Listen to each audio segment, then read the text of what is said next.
अभी मैं आया हूँ, एकमात्र हमारा उद्देश्य है जी। इस मोतिहारी की धरती ऐतिहासिक धरती है, राष्ट्रपिता महात्मा की धरती है, और मैं यहाँ 36 साल नहीं 40 वर्ष से जुड़ा हुआ। अभी तक कोई ऐसा नहीं कह सकता है कि हाउस में लगातार 36 साल हो, और जो हमारा काम है वो भी लोगों ने देखा है। इसलिए मैं तो आज स्पेशली आया हूँ कि विश्व के नेता और भारत के प्रधानमंत्री माननीय नरेंद्र मोदी जी आ रहे हैं, वो सभा ऐतिहासिक हो। फूल माले से स्वागत नेताओं का नहीं होता। अधिक से अधिक लोग एकत्रित होंगे तो निश्चित रूप से एक संदेश जाएगा। क्योंकि मैं कई जगह गांव से भी आ रहा हूँ, फिर अभी जाऊंगा भी, तुर्कोलिया सुगौली के इलाके से होकर निकलूंगा आगे। अद्भुत उत्साह ग्रामीण परिवेश में है नरेंद्र मोदी जी को सुनने के लिए और देखने के लिए। मैं समझता हूँ अभी तक जितनी सभाएं हुई होगी बिहार में, उससे ज्यादा उत्साहित लोग रहेंगे गांधी मैदान मोतिहारी में माननीय प्रधानमंत्री को सुनने के लिए। क्योंकि मैंने कहा कि बात सही है कि हमने देखा होगा कि विश्व ने माना और घोषित विश्व के नेता हो गए। ऐसी स्थिति में मैं भी गांव गांव जा रहा हूं, घूम रहा हूं और लोगों का उत्साह देख रहा हूं, आग्रह कर रहा हूं कि ये सभा गांधी मैदान 18 तारीख को मोतिहारी में सभा ऐतिहासिक होगी। जो ग्रामीण परिवेश के लोगों का उत्साह देख रहा हूं, जी जी, उससे ऐसा लग रहा है।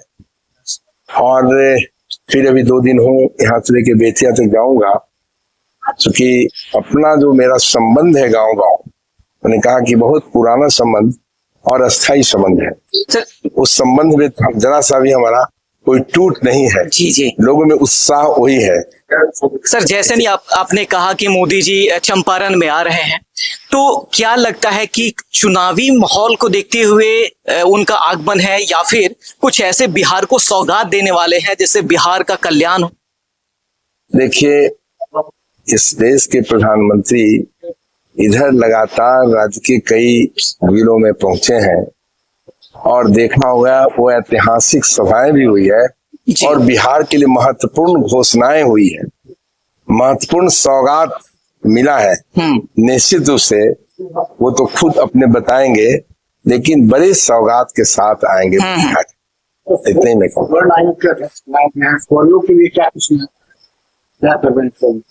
देखिए, स्वर्ण आयोग बना है, अध्यक्ष को मैं घोषित हुआ हूँ और एक खाका भी खींचा हूँ।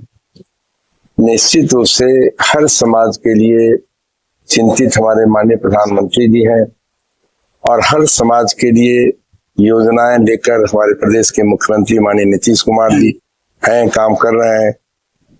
उसी क्रम में मैं समझता हूँ कि माननीय मुख्यमंत्री ने महसूस किया है कि सवर्ण समाज में भी लोग भूखे मर रहे हैं।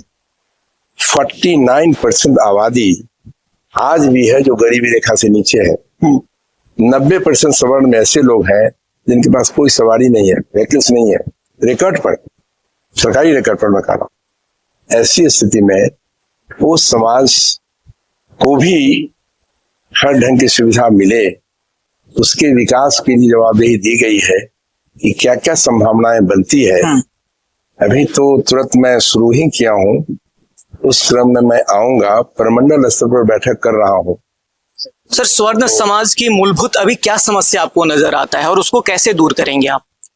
मूलभूत समस्या तो अभी अपार है उसके पास। वो आर्थिक दृष्टिकोण से पिछड़ा हुआ है, शैक्षणिक दृष्टिकोण से भी पिछड़ा हुआ है।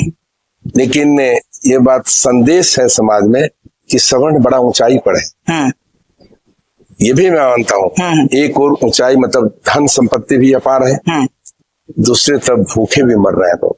ये इतना बड़ा गैप है इस समाज में। उस गैप के बारे में हमारा आयोग विचार कर रहा है। इस गैप को कैसे खत्म किया जा सकता है? वही बात कर रहे हैं ना, ये इसी पर हम लोग एक्सरसाइज कर रहे हैं कि कैसे हम बराबरी पर लाएं, क्या करें। सरकार भी चिंतित है और प्रदेश के मुख्यमंत्री चिंतित है, तभी न इस तरह की जवाबदेही लोगों ने दिया है। मैं कोशिश जरूर करूंगा कि सवर्ण समाज की जो सोच है समस्याओं के निदान के लिए उनकी और समस्या जो दिखती है उस पर महाचंद्र सिंह खड़ा होने का प्रयास करेगा। ये मैं निश्चित रूप से प्रधानमंत्री का आगमन भारत बुलाए के लोग कितने उत्साहित थे? मैंने कहा कि प्रधानमंत्री के आगमन के जो देखा है गांव में अद्भुत उत्साह मैंने देखा है। बहुत कुछ हम लोग को कहना नहीं पड़ रहा है, लोग खुद तैयार है। पूरा परिवार के परिवार लोग तो कहता है कि घर बंद करके चलेंगे हम लोग, पूरा परिवार चलेंगे।